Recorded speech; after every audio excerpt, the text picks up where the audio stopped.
Magnetic moment, valence bond theory और CFT concept के questions करते हैं. Okay, the order of energy absorb which is responsible for the colour of the complexes is.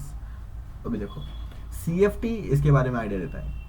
Okay, इसके बारे में idea CFT देता है एनर्जी ऑब्जॉर्ब के बारे में, क्योंकि CFT ने ही पहली बार बोला था कि ये टूट जाते हैं दो में आपके. अगर वो ऑक्टाहेड्रल मॉलिक्यूल है तो आपका T2G और EG में टूट जाएंगे मॉलिक्यूल्स, ऑर्बिटल्स. डी ऑर्बिटल्स 5 होते हैं ना, मैं स्टार्टिंग में बता देता हूँ. तो ये हो गए 5 ऑर्बिटल्स. अभी 5 ऑर्बिटल्स कौन से होते हैं? DXY, DYZ, DXZ, फिर DZ², फिर DX² माइनस Y². इनमें से ये दोनों जो है दीज आर एक्शियल ऑर्बिटल्स और ये आपका नॉन एक्शियल ऑर्बिटल्स. तो जब भी ऑक्टाहेड्रल मॉलिक्यूल बनेगा, जब भी वो ऑक्टाहेड्रल लिगेंड रहेगा, मतलब आपका कोऑर्डिनेशन नंबर 6 रहेगा. Okay, coordination number is 6. तभी भी कोऑर्डिनेशन नंबर 6 है तो 6 लिगेंड अप्रोच करेंगे. तो 6 लिगेंड कहाँ से अप्रोच करेंगे? देखो, आपका ये समझो मॉलिक्यूल है, तो मैं अगर ग्राफ बनाना चाहूँ तो ये 3 एक्सिस से अप्रोच करेंगे. एक लिगेंड यहाँ से आएगा, एक यहाँ से, एक यहाँ से, एक यहाँ से, एक यहाँ से और एक यहाँ से. तो एक्सिस से आ रहे, तो एक्सिस से आ रहे, तो एक्सिस पे जो ऑर्बिटल रहेगा उसको रिपल्शन ज़्यादा मिलेगा. तो एक्सिस पे ऑर्बिटल कौन है? ये है. तो 2 है, DZ² और DX² माइनस Y². DZ² का स्ट्रक्चर क्या होता है? Z के केस में Z ऐसा रहता है और रिंग एक रहता है. X² माइनस Y² क्या रहता है? X और Y में रहते हैं उसके ऑर्बिटल्स. कैसे दिखते हैं? X और Y में ऐसा रहेगा. ओके, ऐसा कुछ रहेगा. तो एक्शियल वाले ज्यादा रिपल्शन फील करेंगे, तो ज्यादा रिपल्शन मतलब ज्यादा एनर्जी. तो यहाँ पे क्या आ जाएगा? DZ² और DX² माइनस Y². कभी पूछा गया तो थोड़ा सा थियोरेटिकल क्वेश्चन बनाना चाहे. नॉन एक्शियल वाले थोड़ा सा कम रिपल्शन फील करेंगे तो उनका एनर्जी थोड़ा कम रहेगा. तो DXY, YZ और XZ आ जाएगा यहाँ पे. ये हो गया आपका ऑक्टाहेड्रल कॉम्प्लेक्स के केस में. बट टेट्राहेड्रल में इसका उल्टा रहता है. तो मेरा मानना ये है कि octahedral complex most frequently asked है. ओके, तो उसका कंसेप्ट पहले याद रखो. टेट्राहेड्रल के क्या करो? उसका उल्टा. टेट्राहेड्रल के लिए आप उल्टा याद कर लो. तो टेट्राहेड्रल के केस में क्या आ जाएगा? ये T2G ऊपर चला जाएंगे और EG मॉलिक्यूल नीचे आ जाएगा. ओके, तो EG में कौन कौन है? EG में क्या क्या आता है ये याद कर लो. T2G में क्या क्या आता है ये याद कर लो. तो T2G वाले सेम इधर आ जाएंगे, EG वाले यहाँ आ जाएंगे, उल्टा हो जाता है सिर्फ. बस इतना ही केस है. अभी हमें क्या बोला गया है? हमें बोला गया कि आपका एनर्जी ऑब्जर्व का ऑर्डर क्या है. अभी एनर्जी ऑब्जर्व क्यों होगा देखते हैं उसका रीजन. देखो, एनर्जी क्यों ऑब्जर्व होगा? देखो, ये एनर्जी गैप दिख रहा है इन दोनों के बीच में. This is the delta O, मतलब ऑक्टाहेड्रल का डेल्टा ऐसा बोलते हैं, और टेट्राहेड्रल के लिए डेल्टा T. ओके, ये तो ठीक है. इनके बीच में एक रिलेशन भी रहता है, जब भी आएगा मैं बता दूंगा आपको.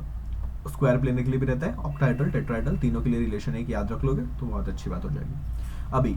अभी 2 टाइप के लिगेंड्स होते हैं, और ये लिगेंड्स के बारे में आपको किसने बताया था? CFT के अनुसार. लिगेंड के बारे में VBT ने कुछ नहीं बोला था. वैलेंस बॉन्ड थियरी, लिगेंड का कंसेप्ट जो आपका ये स्प्लिटिंग का कंसेप्ट है, क्रिस्टल फील्ड स्प्लिटिंग थियरी ऐसा भी बोलते हैं. तो ये स्प्लिटिंग का कंसेप्ट, लिगेंड का कंसेप्ट किसने दिया था? CFT ने दिया था. वैलेंस बॉन्ड थियरी ने कुछ नहीं बोला था इसके बारे में. ओके, ये ध्यान में रखना है आपको. CFT ने बोला था कि एक स्ट्रॉन्ग फील्ड लिगेंड होता है, एक वीक फील्ड लिगेंड होता है. स्ट्रॉन्ग फील्ड लिगेंड क्या कराएगा? आपका पेयरिंग करा देगा, जिधर भी मिलेगा उसको पेयरिंग करा सकता है वो इलेक्ट्रॉन्स का. फिर उस केस में एनर्जी गैप आपका ज्यादा हो जाएगा. इन दोनों के बीच में जो डेल्टा O है या डेल्टा T है, that would be more. Weak field ligand pairing नहीं करा पाएगा, नो पेयरिंग. जितने जैसे इलेक्ट्रॉन है उनको वैसे ही रहने देगा. पेयरिंग और नॉन पेयरिंग हम लोग देखेंगे, जैसे जैसे क्वेश्चन आएंगे देख लेंगे. और इस केस में आपका एनर्जी गैप थोड़ा सा कम हो जाएगा. ओके, डेल्टा O कम हो जाएगा. ओके, ऑर्डर ऑफ एनर्जी पूछा है तो जिसका जो स्ट्रॉन्ग फील्ड है वो आप पे ये हो जाएंगे, उसका एनर्जी ज्यादा हो जाएगा. अभी स्ट्रॉन्ग फील्ड के एग्जांपल्स क्या है? कार्बन और नाइट्रोजन के जितने भी है लिगेंड, कोई भी लिगेंड में अगर कार्बन और नाइट्रोजन डोनेटिंग एटम है तो वो हो जाएगा स्ट्रॉन्ग फील्ड लिगेंड. और आपके chelating ligands are also, chelating या कीलेटिंग कुछ भी बोल दो इसको, chelating ligand, chelating ligand various pronunciation होता है. तो अगर कीलेटिंग मतलब आपका रिंग बन रहा है तो वो भी आपका मतलब वो भी आपका स्ट्रॉन्ग फील्ड में आता है, तो वो भी आपका पेयरिंग ज्यादा कराएगा, पेयरिंग करा देगा और एनर्जी भी ज्यादा रहेगा. इस केस में हैलोजन और ऑक्सीजन जहां पे रहेगा, हाइड्रोजन और ऑक्सीजन जहां पे डोनेटिंग एटम रहेगा, तो उस केस में आपका वीक फील्ड लिगेंड हो जाएगा. ओके, तो इतना याद रखना पड़ेगा आपको. तो क्या करोगे? देखो, यहाँ पे मुझे दिख रहा है एक वाटर है, यहाँ पे 2 EN है, यहाँ पे 4 वाटर है, 1 EN है, यहाँ पे 3 EN है. अभी देखो, तीनों में चिलेटिंग लिगेंड है. ये तो आपका वीक फील्ड लिगेंड है, तो इसको छोड़ दो. वीक फील्ड लिगेंड है, छोड़ दो इसको. EN का नंबर देखो, इसमें 3 है, इसमें 2 है, इसमें 1 है. तो 3 स्ट्रॉन्ग फील्ड लिगेंड है तो ज्यादा एनर्जी गैप होगा, क्योंकि 3 है. एक से ही वो स्ट्रॉन्ग फील्ड होता है तो एनर्जी गैप वैसे ही बढ़ जाता है, बट 3 है तो और बढ़ जाएगा. तो C आ जाएगा क्या? पहला फिर बी आ जाएगा क्या, फिर ए आ जाएगा, तो option number A he correct हो जाएगा इस केस में। ओके, वेट अ मिनट, गलत लिख दिया मैंने यहाँ पे, क्वेश्चन थोड़ा जोश जोश में हम लोगों ने गलत पढ़ लिया कि सेकेंड वाले कॉम्प्लेक्स में ए की एन है, तो ऊपर वाले में 2 है, तो सी हो जाएगा, ए हो जाएगा, बी हो, तो ऑप्शन नंबर बी आ जाएगा। तो कंसेप्ट तो सेम है, हम लोगों ने थोड़ा सा रुकी एरर कर दिया, मतलब देखने में गलत कर दिया घाई में, क्योंकि देखो कभी भी हम लोग क्वेश्चन पढ़ते हैं ना, हमें एक्साइटमेंट हो जाता है, अरे ये तो मुझे आता है कंसेप्ट, तो उसी क्वेश्चन में हम लोग गलती कर लेते हैं। जैसे कि मैं अभी थोड़ा सा हो गया कि मुझे आता है, मैंने ये सब एक्सप्लेन किया आपको, मुझे आता है, अरे आता है, और मैंने -1 की तरफ बढ़ गया था, मैं ऑलमोस्ट टिक कर ही दिया था। Okay, now match the following list 1 and list 2, तो हमें यहाँ पे नंबर ऑफ अनपेड इलेक्ट्रॉन्स देखने हैं, ठीक है। कैसे अनपेड इलेक्ट्रॉन देखने, कैसे पता चला आपको, देखो यहाँ पे बोहर मैग्नेटॉन दिया है, और मैग्नेटिक मोमेंट क्या होता है, under root of n n plus 2, और एन क्या है, number of unpaired electrons, number of unpaired electrons, ठीक है भाई।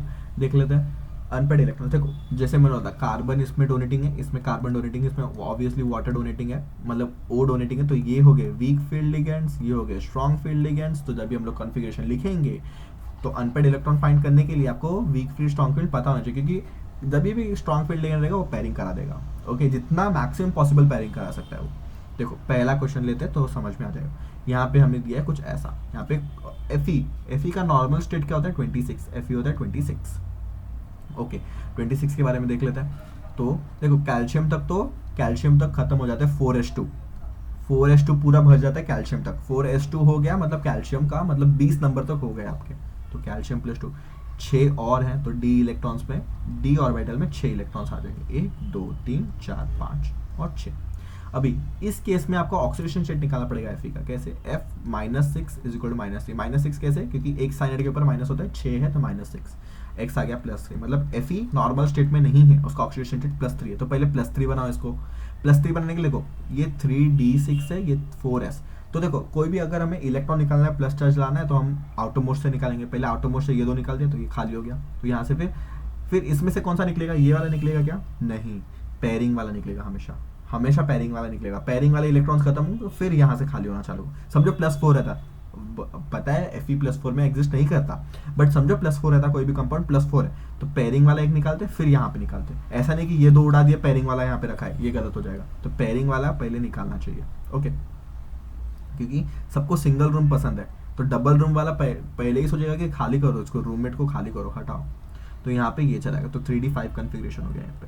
ओके, अभी साइनाइड है तो क्या करेगा, इसका पेयरिंग करा देगा, तो ये इलेक्ट्रॉन उठ के यहाँ जगह, यहाँ ये इलेक्ट्रॉन उठ के आ जाएगा, यहाँ एक बच गया अनपेड। पेयरिंग कराने के बाद मैंने बोला था मैक्सिमम पॉसिबल, अभी इसको इनके बीच में घुसा सकता है क्या, एक ऑर्बिटल में मैक्सिमम 2 इलेक्ट्रॉन्स हो सकते हैं, तो इसको इसमें नहीं डाल सकते वो, तो मैक्सिमम पॉसिबल हो गया, तो यहाँ पे आ गया 1। अभी देखो म्यू निकालते हैं, √1 1 + 2 √3 3 का होता है 1.73, तो हो गया ऑप्शन नंबर 4, तो ए का आ गया 4, ए का 4 मुझे 2 ऑप्शन में दिख रहा है, तो बाकी तो मैं देखूंगा ही नहीं। अभी देखो इसमें डी का 3 है, तो दोनों में ही डी का 3 है, तो डी का चेक करके कुछ फायदा है क्या, नहीं, तो डी का 3 है वो भी चला गया हमारा, तो 3 और 4 ऑप्शंस चले गए, ये 2 ऑप्शंस बाकी और ये 2 ऑप्शंस बाकी, कोई ना कोई तो आंसर हो गए, या तो आप बी का चेक करो या तो सी का चेक करो, आपको मिल ही जाएगा। ओके, अभी मैंने स्ट्रॉन्ग फील्ड का एक केस बता दिया ना, तो मैं अभी बी का चेक करके एक बता देता हूँ, तो क्योंकि सी का तो आप कर ही लोगे, क्योंकि देखो सेम ही है, इसमें -4 है तो इसमें +2 आ जाएगा, तो इसमें कुछ ना कुछ इलेक्ट्रॉन आपको सेम ही है, हद तक कुछ सेम ही है, तो मैं आपको ये करा के दिख लेता हूँ, FeH2O6 and +3। Okay, water is a neutral ligand, तो इस मतलब ये कॉम्प्लेक्स पे जो चार्ज है वो किसकी वजह से, आयन की वजह से, तो इसका हो गया +3। तो +3 का केस क्या है, हमें पता है +3 का केस ये होता है 4s2 खाली और 3d5 हो जाता है, +3 हम लोग ने अभी करके रखा है। ओके, अभी water is a weak field ligand, उसको कुछ फर्क नहीं है, मतलब करना चाहता है, पेयरिंग कराने से क्या होता है, देखो पेयरिंग कराने से ये ऑर्बिटल खाली हो गए, तो क्योंकि ये ऑक्टाहेड्रल कॉम्प्लेक्स है, फर्स्ट वाले के एग्जांपल ले रहा हूँ ना मैं, तो यहाँ पे क्योंकि ये ऑक्टाहेड्रल कॉम्प्लेक्स है, तो ऑक्टाहेड्रल का ये क्या होता है, मतलब हाइब्रिडेशन क्या हो सकता है, sp3d2 या तो d2sp3। ओके, तो यहाँ पे 2 d मिल गए, ये s मिल गया, आगे के 3 p खाली है, तो d2sp3 इसका हाइब्रिडेशन हो जाएगा। ओके, इनर ऑर्बिटल कॉम्प्लेक्स होते हैं इसको, इनर ऑर्बिटल कॉम्प्लेक्स, अगर ये बना रहता तो आउटर ऑर्बिटल कॉम्प्लेक्स ऐसा बोलते हैं, ठीक है, ये पता चल गया हमें। बहुत सारे कंसेप्ट सीखे एक ही क्वेश्चन में। ओके, तो हम लोग कर रहे थे वाटर का, ठीक है। ये वीक फ्री लिगेंड है तो ये इसको कुछ हाथ नहीं लगा, तो पांचों के पांचों अनपेड रहेंगे। तो 5 अनपेड इलेक्ट्रॉन्स का देखते हैं, अंडर रूट ऑफ 5, 5 + 2, तो under root of 5 × 7 under root of आ जाएगा 35।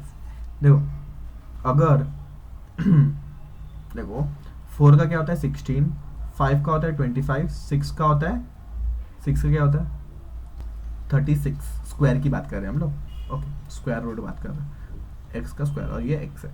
तो ये 25 और 36 के बीच में 35, मतलब 6 के आसपास का आंसर आना चाहिए, 6 से थोड़ा सा कम आंसर। तो कहाँ दिख रहा है, option number A.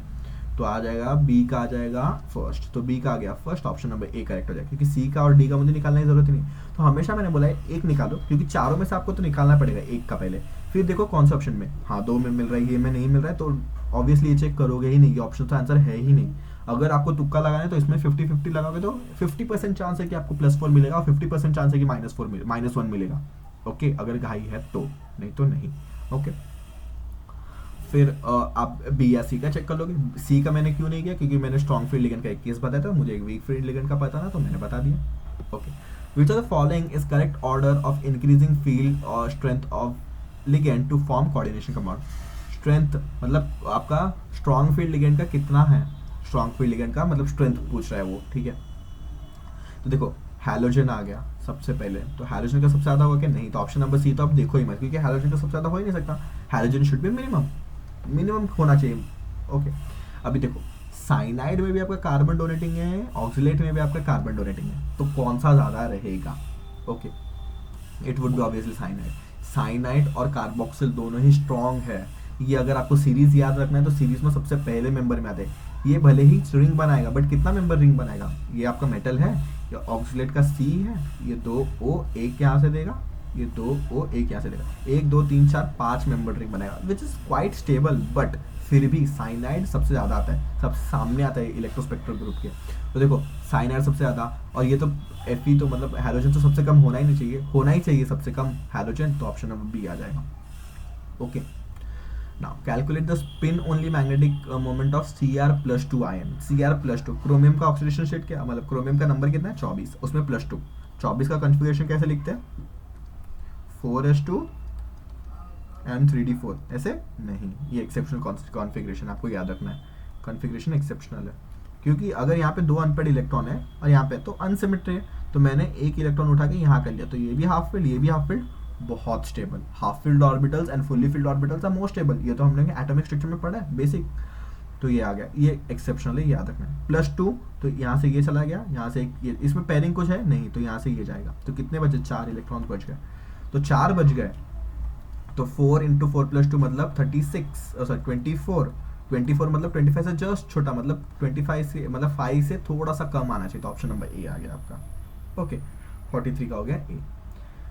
Next is the crystal field theory, crystal field stabilization energy of this compound is this much and this compound is this much। देखो आ ही गया जो मैं बोल रहा था, क्या बोल रहा था मैं, जो मैंने बताया आपको ऑक्टाहेड्रल, टेट्राहेड्रल और स्क्वायर प्लेनर के केस में इन तीनों के डेल्टा होगा, कुछ रिलेशन होता है। तो इन लोगों ने क्या बोला है, ये अगर ऑक्टाहेड्रल कॉम्प्लेक्स का इतना है तो ये टेट्राहेड्रल कॉम्प्लेक्स का कितना है CFSC, तो आपको यही जो मैं बोला था आएगा तो बता दूंगा, तो आ ही गया तो बता देते हैं। तो टेट्राहेड्रल क्या होता है, तो delta tetrahedral is 4/9 delta octahedral, ये याद रखना है आपको। Delta tetrahedral is 9/4, sorry delta square planar is 9/4 octahedral, ये दोनों याद रखने हैं आपको, ओके। तो टेट्राहेड्रल क्या आ जाएगा, टेट्राहेड्रल की बात की है तो 4/9 इंटू कितना दिया, 18,000 दिया गया सेंटीमीटर इनवर्स, 18,000, तो ये हो जाएगा आपका 2,000, तो ये हो जाएगा 8,000, तो ऑप्शन नंबर क्या आ जाएगा आपका, option number A would be the correct answer, ठीक है। Next is the geometry and magnetic behaviour of this complexes, NiCO4 का ज्योमेट्री और आपका मैग्नेटिक बिहेवियर देखते हैं। देखो क्योंकि ये कार्बोनिल है, क्योंकि आपका कार्बन तो निकल इज इन 0 ऑक्सीडेशन स्टेट, निकल का एटॉमिक नंबर 28, तो 28 का देख लो 4s2 तक हो गया, 20 हो गया इधर तक इलेक्ट्रॉन्स, तो डी में 8 इलेक्ट्रॉन्स आने चाहिए, तो डी में 8 इलेक्ट्रॉन्स भर लेते हैं, 1 2 3 4 5 6 7 8, ओके। निकल 0 में है, 0 ऑक्सीडेशन स्टेट, तो यही आ जाएगा। फिर आपका कोबाल्ट नहीं कार्बोनिल है, सॉरी कोबाल्ट नहीं, carbonyl is a strong field ligand और सबसे ज़्यादा ही है इसका, तो स्ट्रॉन्ग फील्ड ये उसको उठा के यहाँ पे डाल देगा। ओके ओके, अभी cobalt is a strong field ligand, ये तो बात पता चल गया हमें। तो अभी देखो 4 लिगेंड है बराबर ना, 4 लिगेंड है, तो क्या क्या कन्फिग्रेशन हो सकता है, एक हो सकता है टेट्राहेड्रल और एक हो सकता है स्क्वायर प्लेनर, 2 ही पॉसिबल है 4 में, जैसे ऑक्टाहेड्रल में 2 पॉसिबल है। ओके, स्क्वायर बाइपिरामिडल या मतलब ऑक्टाहेड्रल में 2 हाइब्रिडेशन पॉसिबल है, शेप अलग है, मतलब शेप सेम ही रहेगा, square bipyramidal is octahedral only. तो ऑक्टाहेड्रल में 2 हाइब्रिडेशन पॉसिबल है, क्या क्या, DsP2 या sp_d2। ओके, अभी इसमें क्या क्या पॉसिबल है, 2 हाइब्रिडाइजेशन और 2 शेप भी अलग है, हाइब्रिडाइजेशन भी अलग है। टेट्राहेड्रल का क्या होता है sp3, इसका क्या हो जाएगा DsP2। देखो अभी दोनों के केस के लिए आपको एक S तो खाली चाहिए ही, दोनों ही केस में आपको एक S खाली चाहिए, तो क्या करोगे, तो मैंने थोड़ा गलती कर दिया, sp3d होता है और इसमें dsp3 होता है, क्योंकि 1 2 3 ऐसे होना चाहिए, हाँ 1 2 और ये 3, वेट d2sp3 होगा। ओके, d2sp3, थोड़ा सा मिस्टेक हो गया, d2sp3 और यहाँ पे sp3d2। ये चलो टेट्राहेड्रल की बात करते हैं, इसमें ये s लिखा हुआ है, 8 नहीं है, बोलोगे 8p3 कौन सा हाइब्रिडेशन हो गया, ये हो गया sp3, तो यहाँ पे एक s तो खाली होना चाहिए, समझो, क्योंकि हम लोग ने पैरिंग करा के इसको यहाँ ले लिया, तो यहाँ पे d आ गया, ये हो गया, ये होता है आपका 3d 4s, 3d के बाद तो 4s ही आता है, तो 3d का एक ऑर्बिटल ले लिया, हाँ चलो d 3d का एक ऑर्बिटल मिल गया, s में दोनों इलेक्ट्रॉन्स भरे हैं, तीनों p आगे खाली हैं, तो ये 4s है और 3p है आपका, p 3 है, 4p हो जाएगा ये। अभी हम लोग क्या कर सकते हैं, d p3 हो सकता है क्या, नहीं, d के लिए s तो खाली होना ही चाहिए, dsp2 हो या sp3 हो, d s खाली होना ही चाहिए, तो इसको क्या करेंगे, s को खाली करने के लिए ये चला जाएगा, ये इधर आ गया तो ये यहाँ पे भर जाएगा इलेक्ट्रॉन, ये खाली हो गया। अभी क्योंकि d में इलेक्ट्रॉन भर गया तो d का बचा गया, तो स्क्वायर प्लेनर हो ही नहीं सकता, आपका टेट्राहेड्रल होगा। थोड़ा लॉजिक समझा क्या बोला मैंने, देखो टेट्राहेड्रल हो या स्क्वायर प्लेनर हो, आपको s ऑर्बिटल में कोई भी इलेक्ट्रॉन नहीं चाहिए, क्योंकि उसमें लिगेंड के इलेक्ट्रॉन्स आएंगे, तो लिगेंड के इलेक्ट्रॉन्स आएंगे इसमें, भले ही वो dsp2 और हाइब्रिडेशन हो या sp3 हाइब्रिडेशन हो, इसमें s खाली रहना चाहिए। तो s को खाली करने के लिए हम लोग ने इसके इलेक्ट्रॉन्स को यहाँ शिफ्ट किया, और शिफ्ट किसके एनर्जी के बेसिस पे किया, क्योंकि CO is a strong field ligand, तो उसके रिपल्शन की वजह से शिफ्ट भी हो गए इन लोग, ठीक है, उसका एनर्जी CO ने दे दिया। अगर वीक फ्री लिगेंड होता तो होता क्या, नहीं, वीक फ्री लिगेंड होता तो यहाँ पे टेट्राहेड्रल ज्योमेट्री बनता ही नहीं था एक्चुअली में, क्योंकि अगर वीक फ्री लिगेंड तो ये उसको उठा के जा नहीं सकता था यहाँ पे। ओके, पहली बार तो पैरिंग नहीं होती, तो ये हो ही नहीं सकता था, तो वीक फ्री लिगेंड की केस में ये पॉसिबल ही नहीं है, स्ट्रॉन्ग फील्ड है, इसलिए हम लोग ने उसको उठा के इधर डाल दिया, तो क्योंकि इधर डाल दिया तो डी अभी खाली है ही नहीं, तो ये हाइब्रिडेशन पॉसिबल नहीं, तो tetrahedral would be the hybridisation. तो पहले ही हमें मिल गया कि टेट्राहेड्रल अभी डाया है कि पैरा है, डाया मैग्नेटिक है, क्योंकि कोई भी अनपेड इलेक्ट्रॉन दिख नहीं रहा है, क्योंकि 3d10 है आपका, 3d10 हो गया, तो ऑप्शन नंबर बी करेक्ट आ जाएगा। Okay, next is match the metal ions with the magnetic moment. अभी इस केस में हमें सिर्फ अंडर रूट तक निकालना है, मतलब पूरा पॉइंट भी नहीं निकालना है, बहुत ही आसान हो गया क्या ये, ठीक है। देखो जो भी आपको बहुत आसान लगता है ना, उसको बहुत केयरफुली कीजिए, बहुत केयरफुली, क्योंकि उसमें आप थोड़ा ओवर कॉन्फिडेंट हो जाएंगे ना, थोड़ा सा गलती कर देंगे, बहुत ही छोटी गलती, और वो गलती आपको बहुत भारी पड़ सकती है। तो देखो कोबाल्ट, क्रोमियम, आयन, निकल, तो क्रोमियम का 24 है, तो मैं इससे चालू करता हूँ। क्रोमियम का 24, उसका इलेक्ट्रॉनिक कॉन्फ़िगरेशन मुझे मुंह ज़बानी याद है, क्या है, 4s1 3d5 +3 का स्टेट है, तो ये चला गया, ये चला गया, ये चला गया, 3 अनपेड इलेक्ट्रॉन बचे, 3 अनपेड इलेक्ट्रॉन बचे, तो क्या आ जाएगा आपका, 3 और यहाँ पे 3 + 2 5, तो 15, √15 दिख रहा है।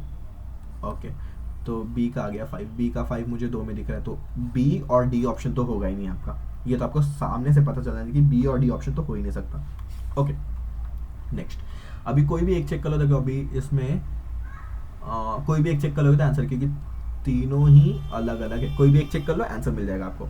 तो मैं किसका चेक करूँ, कोबाल्ट का कर लेते हैं, ठीक है, कोबाल्ट कर लो। कोबाल्ट का कितना होता है, 27 इलेक्ट्रॉन, तो ये 20 हो गए, 1 2 3 4 5 6 7। ओके, +3 स्टेट में, तो ये तो चले जाएंगे, और पेयरिंग वाला पहले जाएगा, तो ये हो गया। तो कितने इलेक्ट्रॉन्स बचे, 4 अनपेड इलेक्ट्रॉन बचे। 4 का क्या होता है, 4 √4, 4 + 2 6, तो √24, तो एक आ जाएगा 4, तो ऑप्शन नंबर ए डायरेक्टली, क्योंकि ए दोनों में ही अलग है, तो आपको ऑप्शन एलिमिनेशन से बहुत आसानी होगी कि चारों निकालने पड़े क्या, नहीं, तो 2 ही आ गए। Okay, next is HgCl2 and I2 both when dissolved in water containing I minus ion, the pair of species formed would be। 2017 का क्वेश्चन, ज़्यादा पुराना नहीं बट ज़्यादा पुराने कंसेप्ट पेस्ट है।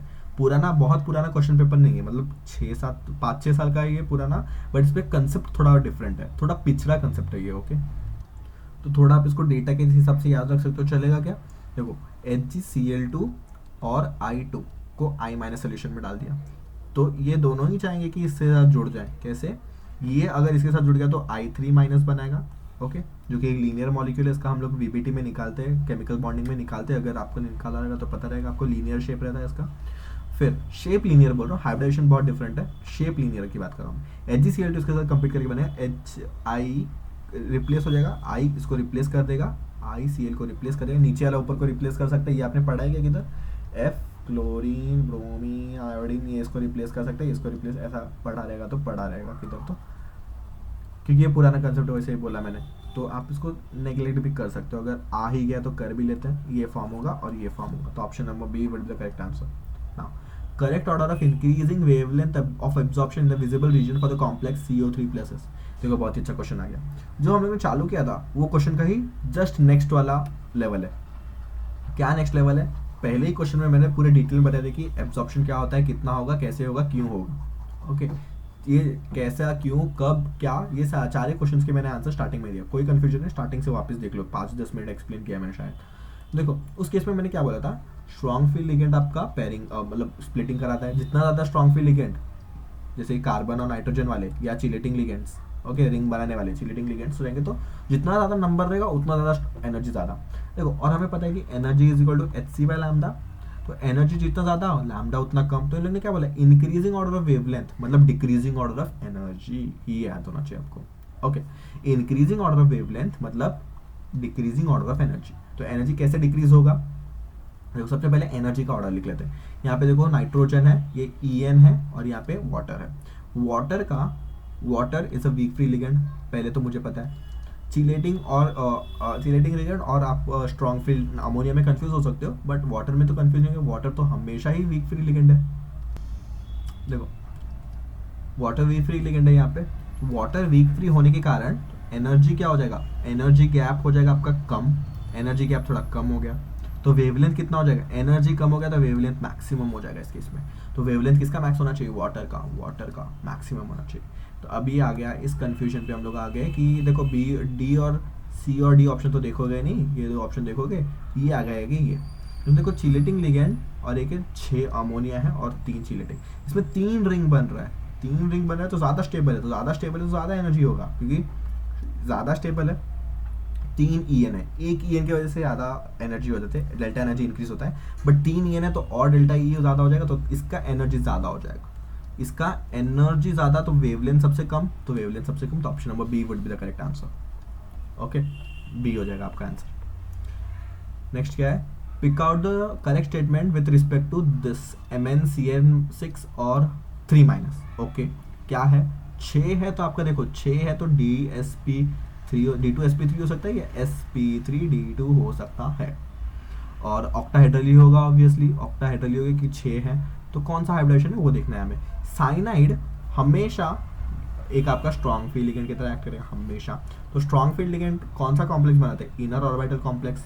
ये ओरली भी कर सकते हो बिना पेन उठाए, ओरली भी कर सकते हो, तो ये हो जाएगा आपका इनर ऑर्बिटल कॉम्प्लेक्स। और इनर ऑर्बिटल कॉम्प्लेक्स का हाइब्रिडेशन क्या होता है, ये sp3, D2sp3, तो option number B would be the correct answer, बिना पेन उठाए हम लोग ने बोल दिया। अगर आप बोलोगे प्रूफ बताओ कैसे बोल दिया आपने, इनर ऑर्बिटल कॉम्प्लेक्स है, देखो क्या होगा, पहले Mn का स्ट्रक्चर दिखता है। Mn क्या होता है, 25 होता है क्या, Mn इज एटॉमिक नंबर 25, ये यहाँ पे है, ये यहाँ पे है, 25 के केस में ये 2, यहाँ पे 5 आ जाता है। ओके, ये हो गया Mn।